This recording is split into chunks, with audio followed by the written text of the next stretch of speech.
మూడోది ఏంటంటే ఆత్మ ఫలము మనలో నుండి ఉత్పత్తి కావాలి.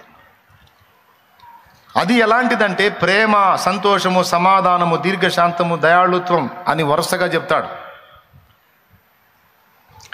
మానవ సహజమైన ప్రేమలు, మానవ సహజమైన సంతోషాలు కాదవి. మానవాతీతమైన ప్రేమ, మానవాతీతమైన సంతోషం, మానవాతీతమైన సమాధానం. అర్థమైందా? ఇవన్నీ కూడా మానవుడి చేత అయ్యేవి కాదు.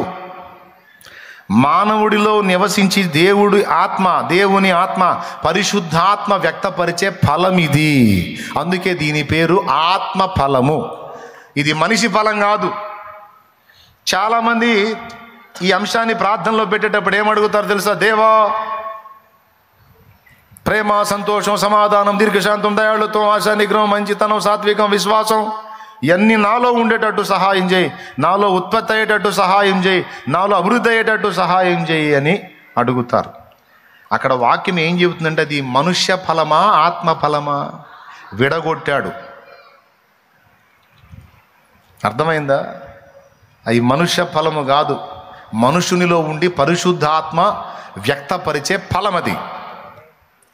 ఆ ప్రేమ పరిశుద్ధాత్మ ద్వారా మనలో కుమ్మరించబడి వ్యక్తపరచబడే ప్రేమ అసాధారణమైన ప్రేమ. అది ఎలాంటి ప్రేమ అంటే సహజంగా మనల్ని ప్రేమించే వాళ్ళని ప్రేమించడం, మనల్ని ద్వేషించే వాళ్ళని ద్వేషించడం సహజంగా మనకు తెలిసింది. కానీ పరిశుద్ధాత్మ ద్వారా మనలో కుమ్మరింపబడిన దేవుని ప్రేమ ఎలాంటిదంటే శత్రువుని కూడా వాడు మారాలి, రక్షింపబడాలి, బాగుపడాలి, వాడి బ్రతుకు మార్చుకోవాలని కోరుకుంటుంది ఆ ప్రేమ. అర్థమైందా? ఆ ప్రేమ ఎలాంటిదంటే పరిశుద్ధాత్మ ద్వారా మనలో ఉత్పత్తి అయ్యేటువంటి పరిశుద్ధాత్మ మనలో ఉండి వ్యక్తపరిచేటువంటి ప్రేమ. లోకంలో మనుషులు, జంతువులు చూపించే ప్రేమ కాదు. జంతువు కూడా దాని పిల్లలు అది ప్రేమించుకుంటుంది. అసహ్యం, అశుద్ధం తినే పంది దగ్గర కూడా పిల్లల పంది దగ్గర నువ్వు ఒక పిల్లని టచ్ చేయి, నువ్వు అది నీ మీద పడి నిన్ను చీల్చి పడేసిద్ది. దాని పిల్లల మీద దానికి అంత ప్రేమ ఉంటుంది. పందికి కూడా ఉంటుందా? ఉండదా? అట్లాగే మనుషులకి సహజంగా ప్రేమలు ఉంటాయి. ఆ జంతువుల ప్రేమ మనుష్య ప్రేమ కాదు, ఆత్మ ద్వారా మన నుండి వ్యక్తమయ్యేటువంటి ప్రేమ. దాని మూలము పరిశుద్ధాత్మట. అది వాక్యం చెప్తుంది. మూలం మనం కాదు. అగాపే, అబ్బా ఇది దేవుని ప్రేమ అన్నా అంటాం కదా. నీలో నుండి ఎవరన్నా ప్రేమను చూసినప్పుడు అక్క ఇది సామాన్యమైన ప్రేమ కాదక్క, ఇది దేవుని ప్రేమ అని ఎవరన్నా అన్నారు అంటే అర్థం ఏంటో తెలుసా? ఇది నీ నుండి ఉత్పత్తి అయింది కాదు, నీలో ఉన్న దేవుని నుండి ఉత్పత్తి అయింది. ఇలాంటి ప్రేమ నీలో నుంచి వ్యక్తం అవటానికి మూలం దేవుడు. ఎంతమందికి అర్థమైందో ఏమో మరి. నిజంగా అర్థమయ్యే చేతులు ఎత్తారా?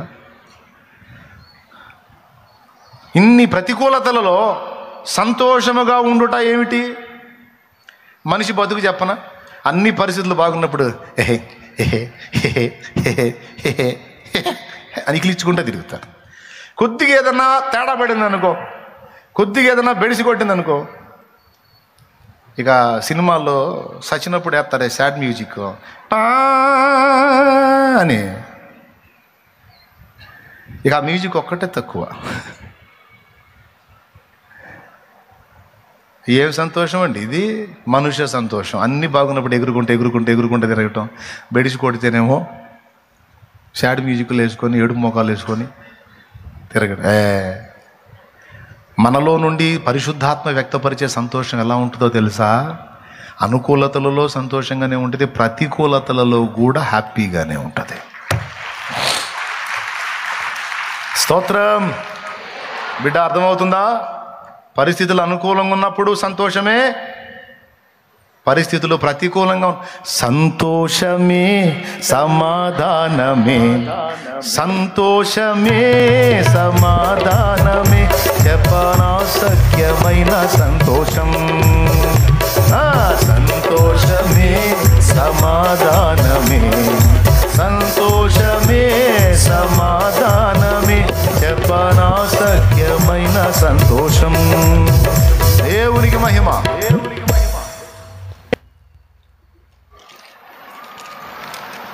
సహజంగా నీకొచ్చిన పరిస్థితులు లోకములో మరెవరికైనా వస్తే వాళ్ళు ఏడుస్తా తిరుగుతారు. కానీ అదే శ్రమ నీకు వచ్చినప్పుడు నువ్వు నవ్వుతా తిరుగుతుంటే వాడికి మైండ్ పోయింది, సమాజంలో నిన్ను చూసే వాళ్ళకి మైండ్ పోయింది. What is this? That is వంకాయ పులుసు. దేవునికి స్తోత్రం, హల్లెలూయా.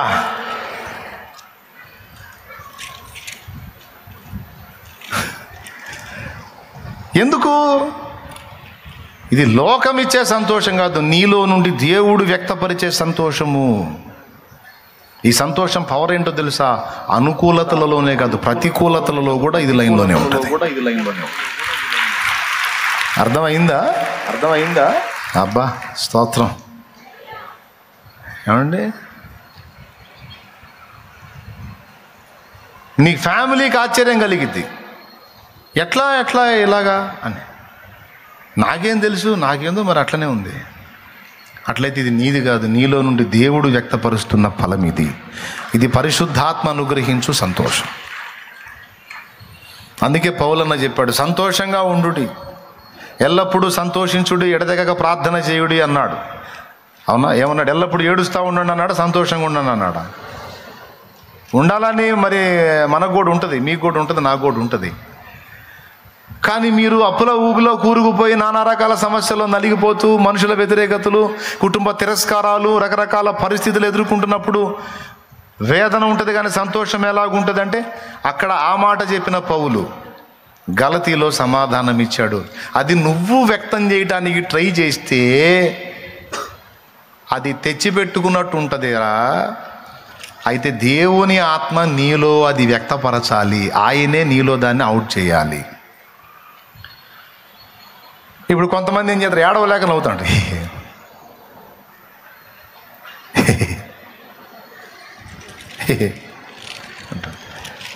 ఇది అర్థమైపోయింది. కానీ పరిశుద్ధాత్మ మనలో ఉండి వ్యక్తం చేసేటువంటి సంతోషం ఎలా ఉంటుందంటే, అది తెచ్చిపెట్టుకున్నట్టు ఉండదు, న్యాచురల్. హల్లెలూయా, హల్లెలూయా.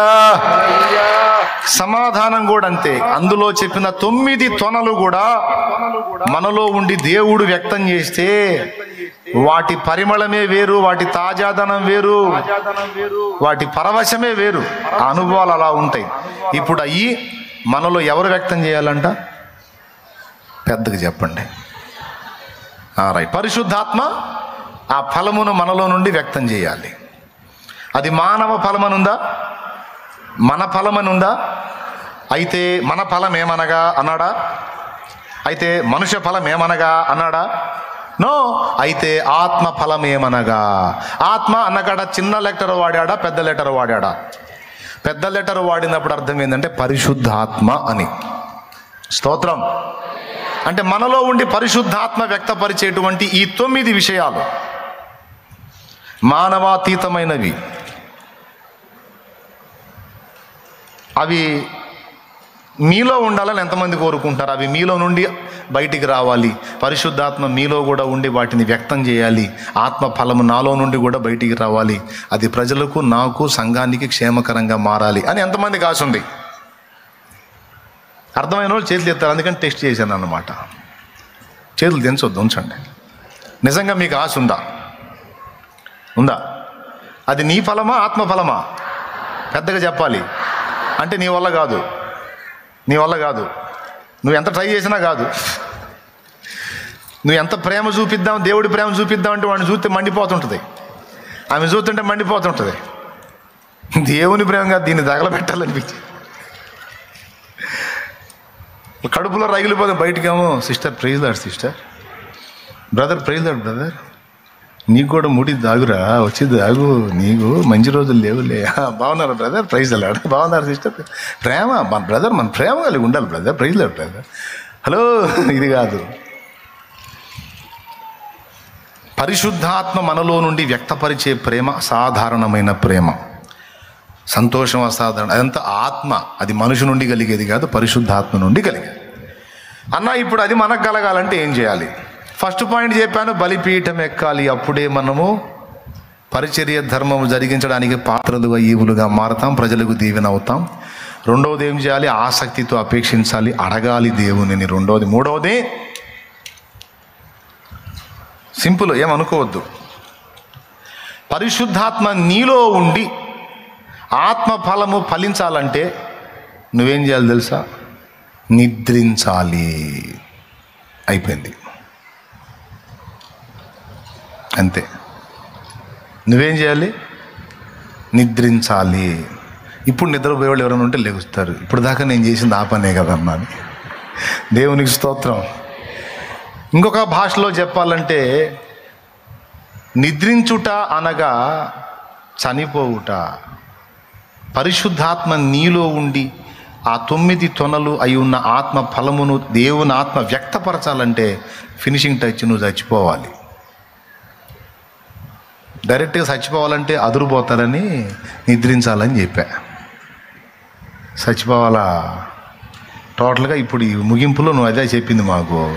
సరే చెప్పు, ఏడ చావమంటావు చెప్పు, ఎట్ట చావమంటావు కూడా చెప్పు. ఏడ చావాలి ఎట్ట చావాలి అది కూడా నువ్వే చెప్పు అని అనకండి. నేను చెప్తుంది భౌతికంగా చచ్చిపోమని కాదు. మనం ఎంత అడిగినా దేవుని ఆత్మ మనలోనికి వచ్చి పూర్తిగా తను తాను వ్యక్తపరచుకోవడానికి ఎంత ప్రయత్నించినా ఎంతో కొంత స్వయం మనలో బతికే ఉంటుంది. స్వయం అన్నాను నేను. ఏంటిది అది? స్వయం మనలో బ్రతికే ఉంటుంది. ఆ స్వయం ఏం చేసిందంటే దేవుని ఆత్మ ఫలము మనలో నుండి పూర్తిగా వ్యక్తపరచబడకుండా తరచూ అడ్డుపడతా ఉంటుంది. నేను అనే స్వయం అది పూర్తిగా చచ్చిన నాడు, అది విరిగిపోయిన నాడు, అది నిద్రావస్థలోకి వెళ్ళిన నాడు, అప్పుడు దేవుని ఆత్మ మనలో ఉండి పూర్తిగా తన్ను తాను వ్యక్తపరుచుకుంటాడు. అప్పుడు వ్యక్తమయ్యేదే ఆత్మ ఫలము. కొడితే గట్టి కొట్టండి. ఆ ఆత్మ ఫలము మనం పొందినట్లు మనం ఏం కావాల్సి ఉంది? మనం మన స్వీయత విషయంలో, స్వయం విషయంలో మనం చనిపోవలసి ఉంది. ఆ మాటే పౌలు అన్నాడు, నేనైతే చనిపోతిని, జీవించువాడు నీకును, నేను క్రీస్తే నాయందు. మరి నువ్వేమైపోయావు? పౌలు గారిని చనిపోయాను. అర్థమైందా? ఇప్పుడు నీలో ఇంకా ఏదేది జీవించుందో, ఏదేది బతికుందో, స్వయం నీలో నేను అనే స్పృహ ఇంకా ఎంతవరకు బతికుందో, దాన్ని ఎంతగా నువ్వు మరణానికి అప్పగించగలవో, దాన్ని ఎంత నిద్రావస్థలోకి తీసుకెళ్ళవో అంత మంచిది. అర్థమైందా? దాన్నే ఏబి మాసిలామణి గారు పాటలో మెన్షన్ చేశాడు. ఆత్మార్పణ చేసుకున్నాడు అంటే తెలుసా మీకు? సజీవ యాగంగా చచ్చిపోయాడు అని అర్థం. ఆత్మార్పణ అంటే ఏందండి? ఆత్మార్పణ చేసుకున్నాడు అంటారు కదండి, తెలీదా? ఏం చేద్దాం? అట్ట ఆత్మార్పణ చేసుకున్నాడు. తెలంగాణ ఉద్యమంలో తెలంగాణను సాధించుకోవటం కోసం ఎంతోమంది తెలంగాణ యోధులు ఆత్మార్పణ చేసుకున్నారు అంటారు కదా. ఆత్మార్పణ అంటే ఏంటి? తమను తాము అర్పించుకున్నారు అని. అలాగా దేవుని ఆత్మ మనలో ఫలించాలి అంటే, దేవుని ఆత్మ ఫలం మనలో నుండి వ్యక్తపరచబడాలంటే మనం సజీవ యాగముగా ఆత్మార్పణ గావించబడాలి. ఆ మాట పెట్టాడు పాటలో. ఆత్మార్పణ అంటే ఓల్డ్ సాంగ్ కదా, టేప్ రికార్డ్ అరిగిపోయి పదాల డెప్త్ మర్చిపోయారు జనం. అది గొడవ. ఓల్డ్ సాంగ్ కదా, అందులో ఉన్న డెప్త్ అర్థం కాల. కదిలితే పాట ఎత్తుకొని ఆత్మార్పణ అని మొదలుపెట్టి బాగుతూ ఉంటారు. అసలు ఆత్మార్పణ అంటే ఏంది అంటే, నీవు నేను స్వయం విషయంలో చనిపోవుట. స్వయం మనలో బ్రతికున్నంత వరకు మనశ్శాంతి ఉండదు. స్వయం మనలో జీవించున్నంత వరకు నెమ్మది ఉండదు. స్వయం మనలో ఉన్నంత వరకు దేవుని ఆత్మ మనలో పూర్తిగా పనిచేయలేడు. అందుకే దేవుని ముందు మోకరించినప్పుడు ఈ పాయింట్ కూడా అడగాలి. దేవా, నాలో బ్రతికి ఉన్న స్వయమును చంపే ప్రభువా, నాలో నువ్వు జీవించు ప్రభువా. అర్థమైందా? నాలో ఎవరు జీవించాలి? అది ఆ మాట అన్నాడు. ఆత్మార్పణ చేయలేదు, అహమును ప్రేమించాను, ఏదో సాధించాలనుకున్నాను కానీ ఏమీ పొందలేకపోయాను, ఆధ్యాత్మిక లేమితో అల్లాడాను, నేను భక్తిహీనంగా ఉన్నాను, బలహీనంగా ఉన్నాను, నేను సాధించిన ఫలం కూడా పెద్దగా లేదు. అయ్యా ఇదిగో ఇప్పుడు నేను ఇలా సంపూర్ణంగా నీకు అప్పగించుకుంటున్నానని చివరి చరణంలో అంటాడు. పాడి ముగిద్దాం ఇక. సంతోషంగా స్తోత్రం చెప్పండి. వాళ్ళకి హ్యాపీ. వాళ్ళు ఇప్పుడే కదా వచ్చిన లైన్లోకి, వీళ్ళే ముదిరిపోయారు. ఆత్మార్పణ చేయకనే ఆశించితి నీ చెలిమి, అహమును ప్రేమించుచునే అరసితి ప్రభుని కలిమి. ఆత్మార్పణ చేయకనే ఆశించితి నీ చెలిమి, అహమును ప్రేమించుచునే అరసితి ప్రభుని కలిమి. ఆశా నిరాశాయే ఆవేదనెదురాయే ఆధ్యాత్మిక లేమిగని అల్లాడిన వదలు ఆధ్యాత్మిక అల్లాడిన వలలు. దేవుని చెలిమి, దేవునితో స్నేహం చేయాలన్నా, దేవుని పొందు మనం అనుభవించాలన్నా, దేవుని కలిమిని కూడా మనం సొంతం చేసుకోవాలన్నా ఆత్మార్పణ తప్పనిసరి. ఏంటి తప్పనిసరి? ఆత్మార్పణ తప్పనిసరి. అందుకే మన స్వీయత విషయంలో, అన్ని విషయాల్లో విరిగిపోవటం అనేది సాధన చేయాల. మన స్వీయత విషయంలో చనిపోవాలా, నిద్రించాలా. తన ప్రియులు నిద్రించుచుండగా ఆయన వారికి ఇచ్చుచున్నాడు అని ఉంది 127వ కీర్తనలో. తన ప్రియులు నిద్రించుచుండగా ఆయన వారికి ఇచ్చుచున్నాడు. ఏదన్నా దేవుడు ఇవ్వాలంటే మనం నిద్రపోవాలంట. అంటే మేలుకుంటే ఇవ్వా దేవా? ఇస్తాను కానీ కుదరదురా. నువ్వు మేలుకుంటే నేను పనిచేయాతి కాదు, మన ఇద్దరికి క్లాష్ అయిద్ది. నేను పూర్తిగా నీలో పనిచేయాలంటే నీలో నువ్వు మేలుకోకూడదు, నిద్రపోవాలి. ఇప్పుడన్నా అర్థమైందా? నీలో నువ్వు మేలుకోకూడదు, నువ్వు నిద్రావస్థలోకి వెళ్ళిపోవాలి, నీలో నువ్వు చనిపోవాలి. ఎంతమందికి అర్థమైందో ఏమో ఈ మాట, కొంచెం లోతైన మాట. నీలో ఎవరు చనిపోవాలి? అప్పుడు పూర్తిగా నేను నీ ద్వారా నీ శరీరాన్ని, నీ ఆత్మ, నీ ప్రాణాన్ని వాడుకొని నేను జరిగించాలనుకున్న పనులన్నీ జరిగించుకుంటా. పూర్తిగా నా వశానికి అప్పగించుకో. ఏదొచ్చినా నాది, అది నీది కాదు. అయిపోయిందండి. ఇంకా ఏదైనా రాని, అది నీది కాదు, నాది అని నువ్వు సజీవ యాగంగా నువ్వు అప్పగించేసుకో. ఏదన్నారా అది నాది, నీది కాదు. అర్థమైందా? ప్రశంస వచ్చినా నాదే, తృణీకారం వచ్చినా నాదే అనుకో, నువ్వు చచ్చిపో. ఇవేవి నావి కాదు అని నువ్వు చచ్చిపో. అహం ఎప్పుడైతే నీలో విరిగిపోయేదో అప్పుడు మనశ్శాంతి అనేది నీలో స్టార్ట్ అయింది.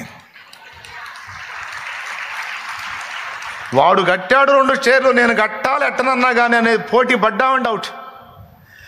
నేను నేను నేను అని కూర్చున్నావంటే అవుట్ రా, నువ్వు చేస్తావు ఇక అన్యాయంగా.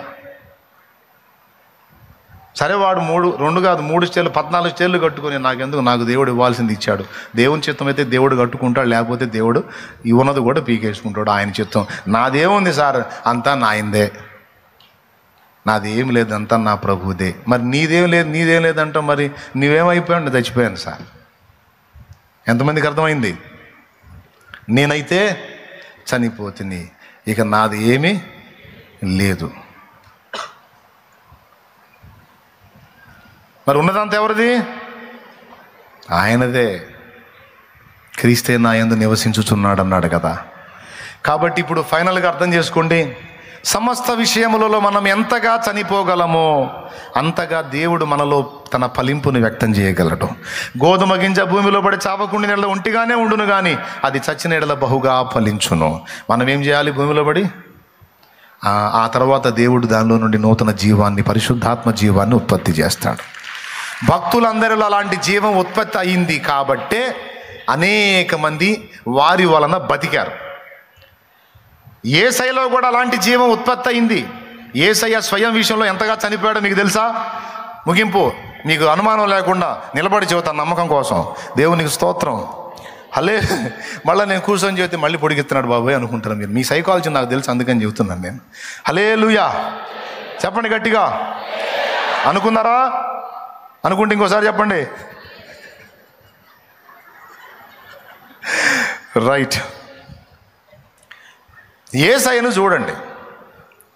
యేసయ్యకు ఒక సొంత శరీరం, ప్రాణం, ఆత్మ ఉందా లేదా? ఉందా లేదా? కానీ ఎప్పుడన్నా తన శరీరాన్ని గురించి, తన ప్రాణాన్ని గురించి, తన ఆత్మని గురించి ఆలోచించాడా? అది చచ్చిపోవటం అంటే. మళ్ళీ భూమి మీద ఉన్నాడు, తిరుగుతున్నాడు, అందరిలో ఉన్నాడు, అందరిలో ఒకటిగా ఉన్నాడు, కానీ పూర్తిగా తన స్వీయత విషయంలో చనిపోయాడు. గెత్సెమనే తోటలో ఒక్క చోట కనపడిద్ది, తండ్రి నీ చిత్తమైతే ఈ గిన్నెను నా యొద్ద నుండి తొలగించైనను నా చిత్తము కాదు. ఒక మాట అలా అవుట్ చేసి మళ్ళా బ్యాలెన్స్ చేశాడు. అంటే స్టార్టింగ్ నుంచి ముగింపు దాకా ఎక్కడో కూడా తన స్వయాన్ని మేల్కొననిలా దాన్ని ప్రారంభం నుంచి చివరి దాకా చంపేసుకుంటూనే వచ్చాడు. ఏమన్నా అర్థమైందా మనం నిద్రించడం అంటే ఏంటో? యేసుప్రభుకు ఒక శరీరం ఉంది, యేసుప్రభుకు ఒక జీవితం ఉంది. ఆయన కూడా ఆదాము ఉన్నట్టే రక్తమాంసాల శరీరం ఉంది. ఆయన కూడా అన్ని రకాల శోధనలో గుండా ప్రయాణం చేశాడు. కానీ ఎన్నడూ ఎక్కడ కూడా ఆయన పాపము లేనివాడుగా ఉన్నాడు. ఎందుకు అలా ఉన్నాడంటే ఆయన స్వీయత విషయంలో పూర్తిగా విరిగిపోయి పరిశుద్ధాత్మకు నివాసంగా మారిపోయాడు. ఎవరికి నివాసంగా మారిపోయాడు? అందరు చెప్పాలి. అది అపోస్తలులు కూడా అనుభవాన్ని ఎరిగిన వారే పరిశుద్ధాత్మక నివాసంగా మారిపోయారు. అందుకే ధన్య చరితులు అయ్యారు. ఇంకలే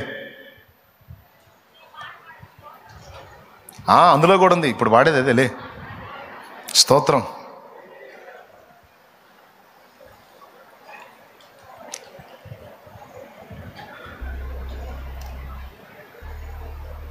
త్వరగా లేచి నిలబడండి, పెందలాడి ముగించుకుందాం.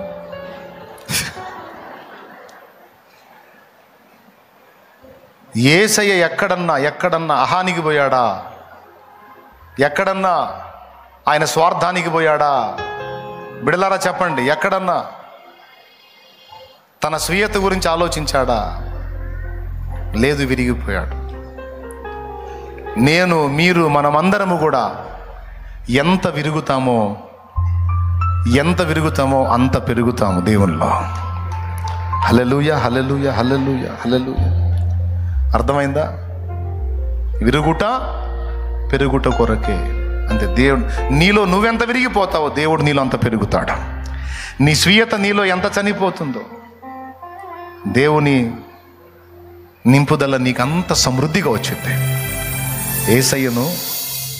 యేసయ్య శరీర ప్రాణ ఆత్మలను పరిశుద్ధాత్మ వశపరుచుకున్నాడు. పరిశుద్ధాత్మ వశుడైపోయాడు యేసు. తెలుసా మీకు ఎంతటి పరిపూర్ణతో, ఎంతటి సంపూర్ణతో?